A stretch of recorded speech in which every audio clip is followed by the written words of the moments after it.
Então, se Deus tem soberania sobre nós, porque Ele criou, Ele faz o que quer. E se Ele faz o que quer, o que Ele diz é a verdade, gente, pelo amor de Deus.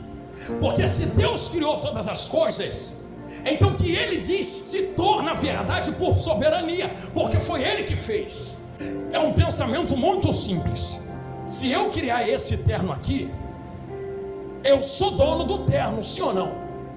Eu criei, eu tenho poder sobre ele. Se eu decidir rasgar, posso rasgar sim ou não? Posso, é meu. Quem é que vai falar o contrário? Eu faço dele o que eu quero, e ninguém tem direito de levantar o dedo contra mim, porque o preço por ele fui eu que paguei. Aleluia! Se não tivesse preço para pagar, fui eu quem criei ele primeiro. Ninguém enfiou linha aqui, fui eu quem fiz. Então eu tenho autoridade sobre aquilo que criei. Quem foi que te criou? Aleluia! Quem foi que te gerou na barriga da sua mãe? Quem foi que te fez? Não foi Deus?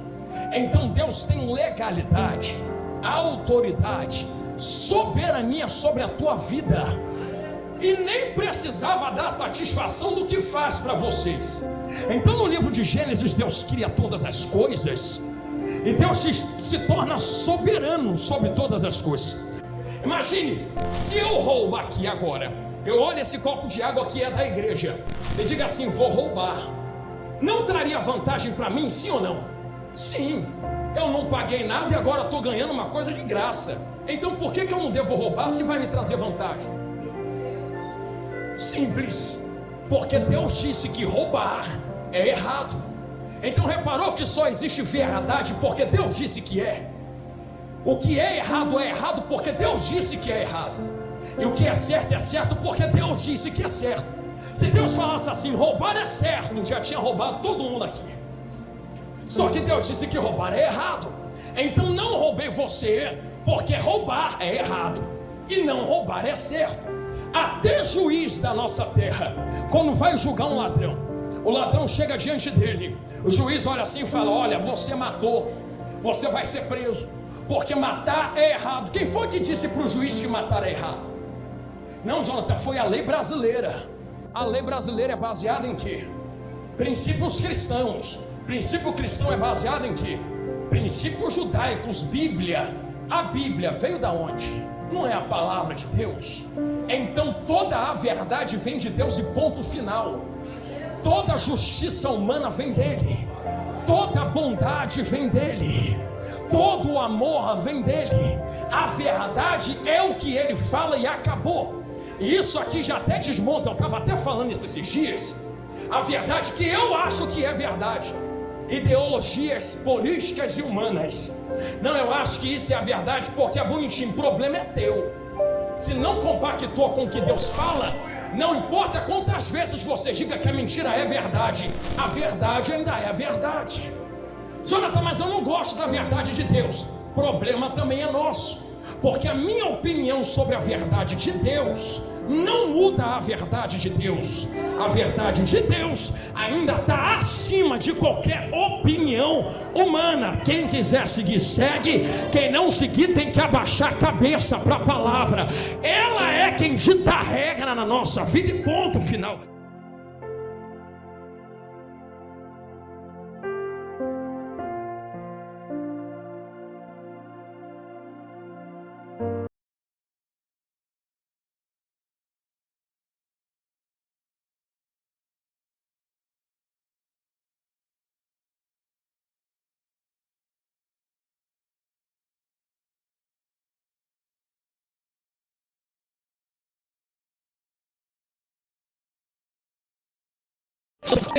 Videogame para jogar.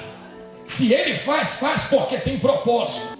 Quem faz sem motivos ou sem propósitos sou eu, para ver onde vai dar, ou para ver aonde vai chegar. Só que nós estamos falando de um Deus onipresente. E a onipresença de Deus diz respeito a um Deus que está em todos os lugares ao mesmo tempo. Mas os lugares que Deus está não é apenas geográfico. Deus é tão poderoso que atravessa o tempo. E ao mesmo tempo que Ele está aqui no hoje, Ele também está no ontem. E também já chegou no seu amanhã. sem nem você ter pisado lá. Então Deus já viu tudo o que aconteceu semana que vem na sua vida. Deus já sabe tudo o que vai acontecer mês que vem na sua história. Deus já te conhece ano que vem, você nem sabe o que vai acontecer amanhã. Deus já está lá no teu 10 anos adiante, conversando contigo e se relacionando com você. Deus sabe se amanhã você vai conseguir entrar na igreja. Deus já te viu dando glória amanhã enquanto o pregador estiver pregando. Deus já te viu adorando com o cantor de amanhã. E Deus já está recebendo teu glória de amanhã, imagina de hoje. Nós estamos falando de um Deus que atravessa o tempo e está em todos os lugares. Ele sabe tudo o que vai acontecer na minha vida. E é por isso que os seus planos não falham. E os seus propósitos não têm fins. Como alguém que conhece o futuro poderia falhar? Se ele vê que alguma coisa está indo a algum destino, ele sabe, conhece, marca o propósito, porque ele já foi na frente. E Jesus, a mesma coisa. Jesus não faz nada sem propósito, não passa em um lugar sem propósito. Já entenderam aqui? Agora ligou tudo. Não desvia o caminho de onde ia, porque o texto é claro: vou para Galileia. Mas antes de entrar na Galileia, eu vou passar por Samaria. Para que, Jesus? Que não vai logo para onde você tem que ir? Ele chegando em Samaria, senta na beira de um poço. E sentando na beira de um poço, se achega uma mulher para tirar água. Oxalá que todos estivessem guardando o que eu estou falando agora. Porque não é a mulher quem toma a iniciativa na conversa. É Jesus sendo judeu com uma samaritana. Entenda o peso do que Jesus está falando. Nesse simples dele água, Jesus está quebrando uma série de regras, leis, costumes instituídas por homens, por causa de tradições. Você lembra de Adão no jardim do Éden, escondido entre as árvores? E Deus entra gritando: Adão, cadê você? Deus chama porque perdeu, sim ou não? Não. Deus sabia onde Adão estava. E Adão, pecando, se esconde. Engraçado, como se Adão pudesse se esconder de Deus. Mas sabe o que me choca? É que o jardim foi um ambiente plantado por Deus. Se o ambiente foi plantado por Deus, foi Deus quem preparou o ambiente para se encontrar com Adão lá dentro. Aí Adão está no ambiente que Deus fez e tenta se esconder dentro dele. Se já é difícil fora, imagine dentro. Aí Deus entra no jardim e Deus já poderia ir ido atrás da árvore que Adão estava. Rapaz, sai daí, eu sou onipresente. Eu já estava aí contigo, com você se esconder. Eu já te vi onde você está. Está escondido por quê? Está calado por quê? Está tentando disfarçar o quê de mim? Você acha que quando tu não pecou na árvore eu não estava lá? Você acha que quando você não fez aquela coisa com a Eva eu não estava vendo? Eu estava lá também. O salário do pecado é o quê? Você testificou com a tua boca. Se é a morte, por que Deus não matou enquanto estava pecando? Se é a morte, por que Deus não desceu com espada na hora que ele estava cometendo o ato? Pecou. E pecou, Deus vendo. Mas na hora que peca, Deus não mata, porque na mesma hora Deus já havia perdoado. E Deus não entra no jardim para matar. Como Deus entra procurando, não entra porque não sabe aonde está. Ele enche o ambiente com a sua presença e começa a perguntar aonde Adão está, para mudar a história daquele que caiu no fruto da árvore.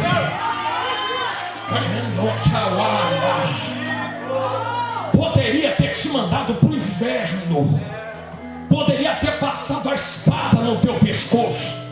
Mas olha o que Deus fez com Adão. Deixou pecar, deixou viver, deixou ouvir a voz, deixou se esconder, e depois ainda vem se apresentando como quem não sabe aonde está. Cadê você? Só que Deus não chama porque não sabe. Deus chama porque num português claro, Deus está dizendo: eu te perdoei. E só você não viu isso ainda.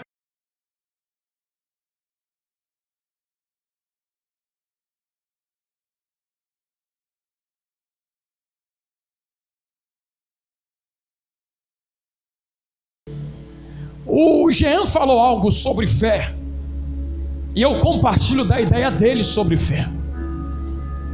Fé não é poder. Confundimos a fé muitas vezes com poder, e não é.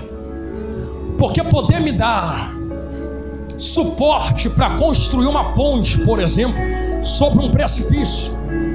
Imagine que nós estivéssemos diante de um precipício muito grande e disséssemos assim: eu tenho poder para construir uma ponte, então eu tenho fé. Aí você bota tijolo atrás de tijolo e começa a atravessar a ponte. Tu tem poder, não é fé, porque tu tem o poder de construir uma ponte. Sabe o que é fé? É quando você chega diante dos precipícios da tua vida, não tem poder nenhum para construir ponte nenhuma e tem que atravessar.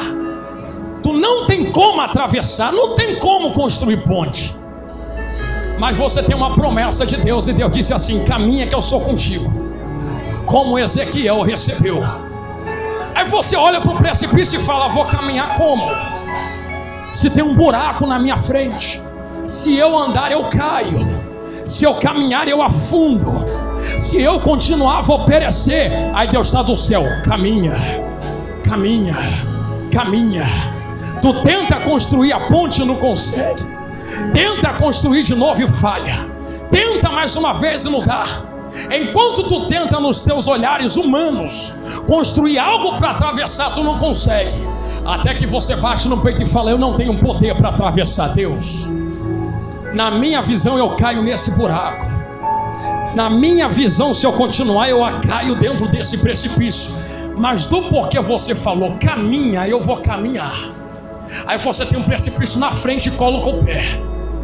Quando tu coloca o pé não há chão, mas quando você começa a cair, Deus do céu olha e não é que caminhou mesmo? Tem fé, porque fé não é poder para construir ponte. Fé é entender o que Deus falou, caminha, e caminhar até quando não tem ponte nenhuma para eu colocar pé nenhum.